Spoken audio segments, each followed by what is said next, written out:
Selamat datang channel Trading for Better Life. Hari ini ISG ditutup naik 0,51% ke angka 7.222.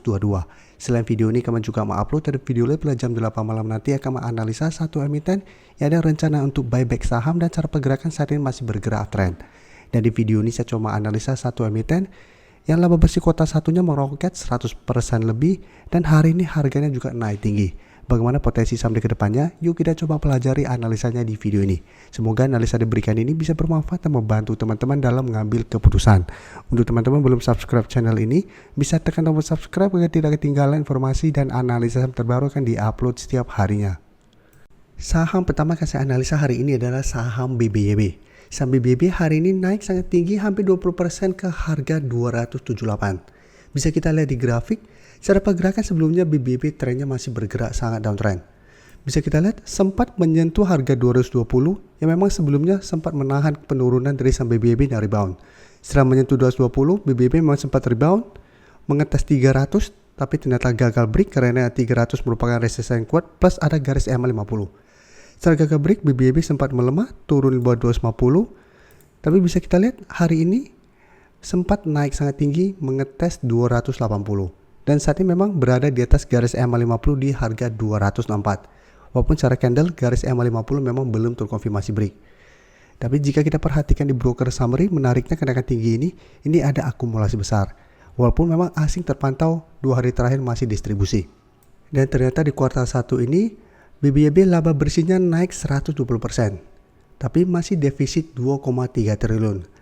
Kenaikan tinggi ini karena memang sebelumnya di episode yang sama tahun lalu itu masih minus. Sekarang sudah mulai mendapatkan laba. Sehingga labanya naik 120%. Jadi cara pergerakan sudah mulai membaik. Ini menarik dipantau apabila memang BBYB minggu depan berhasil bertahan di garis EMA 50. Jadi saat ini apabila teman-teman sudah berhasil dapat sekitar 250 ke bawah, menurut saya masih bisa terus di hold selama garis EMA 50 tidak terlewati minggu depan. Dengan target terdekat, misalnya BBYB masih ada potensi untuk naik menuju target di 300. Dan target lebih jauh, selama masih kuat di garis EMA 50 itu di garis EMA 150 yang saat ini tepat di 320. Tapi ingat, apabila terpantau masih gagal break garis EMA 150, BBYB belum terkonfirmasi uptrend. Tapi menarik untuk dipantau karena cara laporan keuangan sudah mulai oke, sudah mulai ada akumulasi, maka cara pergerakan BBYB menarik untuk dipantau, apalagi terpantau berhasil break garis EMA 50 150. Karena secara pergerakan BBYB akan mulai uptrend seperti sebelumnya. Bisa kita lihat mengetes 220 berhasil bertanda rebound satu, terus naik break garis EMA 50, break garis EMA 150 dan naik menuju harga 500. Jadi BBYB apabila teman-teman belum sempat entry hari ini, minggu depan juga misalnya masih bisa coba pantau di sekitar 260 sampai garis EMA 50 untuk tunggu BBYB terkena pullback dulu, baru teman-teman ikut entry. Oke, sekarang kita coba analisa saham Ultra Jaya yang jika kita perhatikan cara pergerakan saat ini sebenarnya masih oke, masih bergerak uptrend untuk tren jangka menengah. 2 minggu lalu sempat terkoreksi karena memang gagal break harga 2000 karena memang ini masih berupa resisten psikologis. Dan hari Jumat sempat turun ke sekitar 1855. Hari Senin bisa kita lihat mencoba untuk bangkit. Jadi sampai saat ini saham Ultra Jaya belum sempat menyentuh garis EMA 50 di sekitar harga 1835. Hari ini Ultra Jaya lanjut naik 2% lebih ke 1930. Jadi cara pergerakan masih oke, candle juga lumayan solid. Dan jika kita perhatikan di broker summary, asing terpantau 1 minggu terakhir masih masuk akumulasi. Dan kenaikan 2% lebih ini terpantau juga masih ada akumulasi walaupun akumulasinya tidak terlalu besar. Dan saham Ultra Jaya merupakan salah satu saham yang masuk watchlist kami bareng teman-teman member karena berada di sekitar garis EMA 50 150. Tadi ada XL juga, nanti akan saya coba bahas sama XL yang juga terpantau masih bisa bertahan di support EMA 50 150. Jadi untuk Ultra Jaya secara pergerakan saya ini masih oke, dan karena ada sentimen masuk ke indeks MSCI, saya lihat Ultra Jaya masih ada potensi untuk kembali naik mengetes harga 2000. Jadi apabila teman-teman sudah berhasil dapat di sekitar 1850, menurut saya saat ini masih bisa di hold dengan target take profit di 2000 apabila ternyata Ultra Jaya tetap kesulitan untuk break harga 2000. Atau hold saja terus selama Ultra Jaya kuat berada di atas garis EMA 50.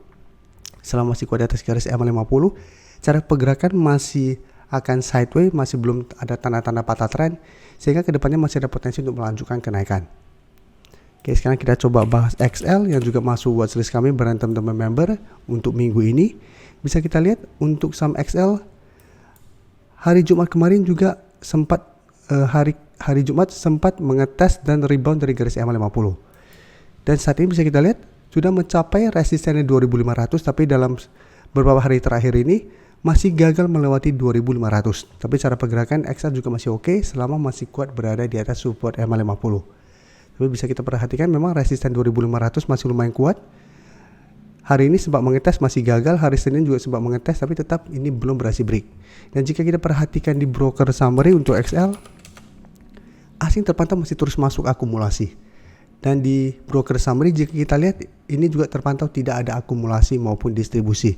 Jadi untuk XL apabila teman-teman sudah punya, menurut saya saat ini masih bisa di hold. Yang belum sampai entry ini juga masih bisa dipantau karena saat ini masih gagal break 2500, wait and see dulu. Apabila masih lanjut turun minggu depan, itu menurut saya masih oke untuk dipantau dan tunggu di sekitar 2400 sampai garis EMA 50 untuk entry di support kembali. Jadi saat ini wait and see dulu, bisa buy on breakout atau tunggu di support. Apabila buy on breakout maka target take profit itu di 2600. Dan 2600 merupakan resisten yang sudah beberapa kali menahan kenaikan dari saham XL. Atau sama, hold saja terus selama support EMA 50 tidak terlewati. Karena sebelumnya bisa kita lihat XL juga sempat mengetes garis EMA 50 150, bisa rebound kembali, tapi tetap tertahan di 2600 dan malah turun di bawah garis EMA 50 150. Oke, sekarang saya akan coba analisa saham PNLF yang hari ini juga terpantau mulai bergerak naik kembali. Dan cara pergerakan jika kita lihat PNLF dalam 1 bulan terakhir ini memang trennya mulai sideways. Setelah sebelumnya sempat naik tinggi, break garis EMA 50 150, tapi mencoba untuk naik di atas 320 sempat gagal dan saat ini malah sulit naik di atas 300. Dan setelah berhasil break 300, mencoba break 320 sudah gagal, turun kembali, mengetes garis EMA 50 150, bisa kita lihat beberapa kali menyentuh, PNLF juga masih bisa bertahan dari rebound. Tapi setiap kali rebound mencoba untuk break 300, PNLF masih gagal sehingga cara pergerakan mulai sideways. Dan hari ini kenaikan 5% ke 304, candlenya menurut saya lumayan solid walaupun ada shadow ke atas. Dan jika kita perhatikan di broker summary, menariknya kenaikan 5% lebih ini ada akumulasi dengan jumlah yang lumayan besar. ASI juga terpantau hari ini masuk akumulasi. Sehingga PNLF ada potensi besar untuk kembali break 300 menuju 320. Jadi apabila teman-teman sudah dapat di harga bawah, menurut saya PNLF masih sangat layak untuk di hold selama garis EMA 150 tidak terlewati atau di sekitar harga 280. Selama PNLF tidak tembus di 280, minimal cara pergerakan masih akan sideways. Dan saat ini karena masih ada akumulasi dan candle lumayan solid, saya lihat minggu depan PNLF masih ada potensi untuk break 300 menuju 320. Tapi karena sebelumnya mencoba break 320 masih gagal break, apabila teman-teman ingin coba swing atau take profit, bisa pertimbangkan untuk take profit apabila 320 tetap kesulitan ditembus PNLF minggu depan. Atau apabila teman-teman pantau minggu depan PNLF berhasil break 300 dan gagal break 320 tapi selalu kuat berada di atas 300, teman-teman bisa jadikan 300 untuk trailing stop. Jadi 300 selama tidak tembus masih bisa di hold apabila memang teman-teman buy on breakout atau beli di sekitar 290-an. Terima kasih telah menonton video ini. Like dan share video ini bila bermanfaat bagi teman-teman, dan support channel ini dengan cara tekan tombol subscribe agar channel ini bisa makin berkembang dan bisa membantu lebih banyak orang lagi. Terima kasih.